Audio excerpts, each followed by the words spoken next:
Gloire à Dieu, shalom, shalom. Que le Seigneur vous bénisse. Nous voulons partager un témoignage avec vous sur les disparitions, les enlèvements de personnes qui est chose récurrente dans ces temps-ci. C'est le témoignage d'une sœur qui s'est fait enlever dans ces temps-ci, mais à cause de la prière et à cause du nom de Jésus, à cause du Seigneur, elle a été délivrée. Je voudrais déjà donner quelques informations à des personnes pour faire très attention, parce que ces ravisseurs ont des heures de travail. Ils ont un mode opératoire et donc nous voulons partager cela afin que chacun et chacune soit sur ses gardes. Nous avons à charge la vie des personnes que Dieu nous a confiées.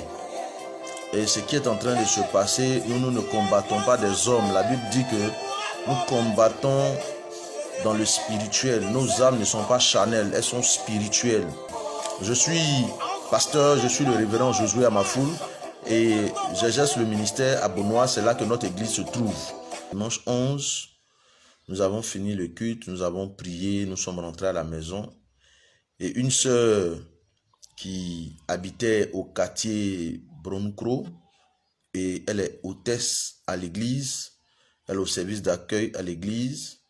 Vers 22 heures, comme leur coup n'étant pas loin de la boulangerie, d'une des boulangeries de la ville, elle est sortie en allant acheter du pain.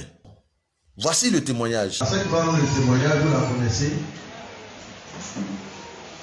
Elle est membre de l'église, elle est baptisée et elle est au service d'accueil. Elle sert le Seigneur. Et Dieu a opéré une grande délivrance.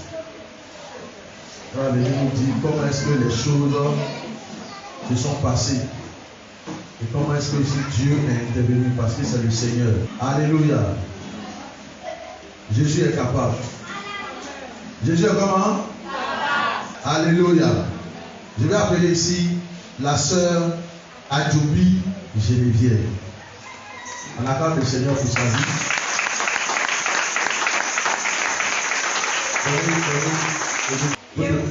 Voilà, faut te présenter. Je vais dire merci à Dieu d'abord parce que le Seigneur m'a sauvé et puis il est vraiment là aussi. S'il n'était pas là, il n'allait pas m'arrêter au milieu de vous. Il allait partir où on n'allait pas. Personne n'allait me voir. Mon témoignage est que le dimanche 11,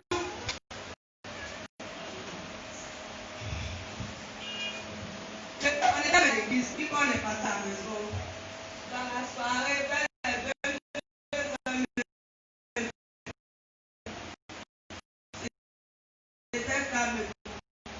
Je ne savais même pas ce qui m'a appris, et puis le bébé. Donc je ne sais pas ce qui va m'arriver le matin. J'arrivais vers Victor Simon, je tournais par aller vers chose, la boulangerie.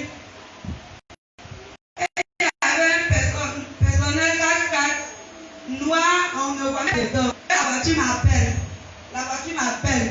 Je ne les réponds pas, je ne les regardais même pas parce que ce n'était pas là-bas, je m'en vais. Et la voiture est venue, elle est arrivée vers moi. Et le monsieur me dit, toi on t'appelle et puis tu fais malin. Et ça il dit, ah, je ne fais pas malin. Ça je ne connais pas la seule fois que la personne va causer avec toi. Elle dit, donc tu accouches pour parler. Ça il dit oui. Et j'ai commencé à marcher pour aller. Dans ma chambre, la voiture me suivait toujours. Maintenant, la voiture m'est presque arrivée même à côté de moi. Il n'y avait personne. C'était moi seul, je marchais pour aller. Et le monsieur est venu garer. C'est passé la manière que j'ai posé à eux, ou bien comme j'ai ouvert ma bouche pour parler. Quand je me rends compte, je suis vers Yahoo, vers 8 kilos là-bas. Je ne sais même pas comment ça s'est passé. Il y a un autre nom qui donnait que vers là-bas, vers les champs de palmiers ou bien le feuillard.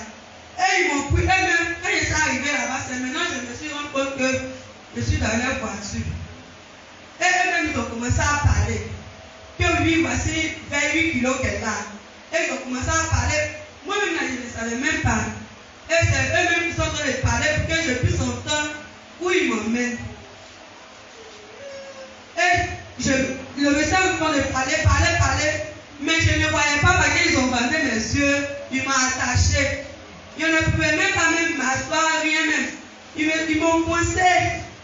On partait. Ils vont rentrer dans un champ. Moi, je sais que c'est un champ de gants. Parce que la manière qu'ils sont en train de parler, c'est que c'est un champ de gants. Et on est rentré dedans. Ils ont fait un état à Patam. Ils ont mis un chassé noir pour pouvoir en Patam là. Et ils m'ont mis dedans. Ils entendaient leur patron pour que leur patron vienne et puis il fait leur travail. C'est ce moment où je suis arrivé, la prière même là, je ne sais même pas où la prière est partie. Et j'ai commencé à pleurer, j'ai commencé à me lamenter, pleurer. Donc pleurer, le monsieur me dit, tais-toi. C'est parce que leur patron n'est pas encore arrivé que tu as arrêté. Sinon on allait faire ce qu'on allait faire depuis. Lundi matin, patron ne veut pas. Ils m'ont toujours attaché. Il n'y a rien là-bas, je suis assis. Patron ne vient pas. 13h, 15h, 16h, c'est toujours la même chose. Ils appellent le patron dit j'arrive, mais il n'est pas encore arrivé. Je ne sais pas si le Seigneur veut se manifester là-bas. Ils n'ont pas encore arrivé. Jusqu'à 19h. Et le patron est arrivé. Je suis toujours dans le même coin qu'ils m'ont mis. Et le patron est arrivé. Le patron dit, ce que je vous ai dit de faire là, si vous avez reçu, envoyez en fait vite, donc quittez ici. Et le monsieur, ils sont venus me prendre. Il y avait un arbre. Ils m'ont mis en bas de l'arbre. Ils m'ont toujours attaché parce que je ne vois pas les gens, je ne vois pas le patron. Et le patron me dit, le patron dit, quand ils vont venir me chercher, il dit, c'est qu'est-ce que vous avez amené? C'est qu'est-ce que vous avez amené? Cette fille-là, elle ne la veut pas. Parce que déjà, même, elle coule du sang. Mais mon soeur aussi, c'est pas venu. Maintenant, comme il coule du sang. Et je commence à pleurer toujours. Et le monsieur dit, cette chose-là, moi, je ne veux pas. Parce que si je fais cette chose-là, ce que je m'en vais faire, ça ne va pas réussir. Donc, partez la déposer où vous avez pris. Et le patron est parti. Nous restons seuls encore. Et un de eux dit non, qu'il ne doit pas m'amener. On doit me tuer. Et puis ils vont partir. Parce qu'ils ne peuvent pas prendre cette chose encore pour aller déposer là-bas. Et l'autre dit non, on va aller la déposer quelque part là-bas et puis on va partir. C'est dans quelque part là-bas. Il est déjà 13h. Il est dit 13h. On ne peut pas m'amener parce qu'on va les attraper. Ils m'ont gardé encore. Je commence toujours à pleurer. La prière est partie dans ma bouche. Et je pleurais jusqu'à 2h du matin. Et ils m'ont pris. Ils ont mis dans leur véhicule encore. Et ils sont venus me laisser à la grotte. Et ils sont partis. Va! Parce qu'on n'a pas pu faire ce qu'on veut faire. Il faut partir. Et je suis partie. Et je pleurais. J'ai dit merci à Dieu parce qu'il m'a gardé. Je ne vois pas du sang sur moi, mais le monsieur, Dieu m'a transformé en sang pour qu'il ne puisse pas plus me tuer. Donc j'ai dit merci à Dieu pour tout ce qu'il a fait pour moi, pour tout son amour. Acclamons le Seigneur. Je veux donner la gloire au Seigneur. Je veux donner la gloire au Seigneur pour notre communauté, pour notre église, parce qu'il nous a épargnés de ce sale témoignage et nous donne un témoignage glorieux. Juste encourager tout un chacun, invoquer le sang de Jésus sur vos vies, sur vos enfants lorsque vous sortez. Mais regardez leur mode opératoire. 22h, la ville est pratiquement calme. Donc les personnes qui marchent seules, ce sont ces gens de personnes-là qu'ils accostent. Je vous en prie, dites à vos enfants, à vos amis, à vos connaissances, aux membres de vos familles, à une certaine heure de ne pas sortir, même si c'est la journée, de ne pas marcher seul. Elle dit, ils ne l'ont pas touché, ils étaient dans leur véhicule. Elle est marchée au bord du goudron et puis ils l'ont appelée, mademoiselle, bonsoir, s'il vous plaît, vous allez où, on peut vous déposer? Elle a dit, non, ça va, je vais juste à la boulangerie. Elle a dit, donc en plus tu fais le malin, on t'appelle, tu fais le malin. Donc ils ont envoyé encore un peu le véhicule vers elle. Elle a dit, non, je ne vous ai pas parlé mal. J'ai dit que ça va. Vous voulez me déposer, j'ai dit ça va. Et puis, comme ça, elle n'a pas vu ce qui s'est passé. Elle se retrouve dans leur véhicule. Au moment où elle se réveille, elle est dans le véhicule, ils sont en train de sortir de Yahoo. Qu'est-ce qui s'est passé? Juste contact oratoire, ça dit ils ont échangé. Hein, ils ont communiqué ensemble.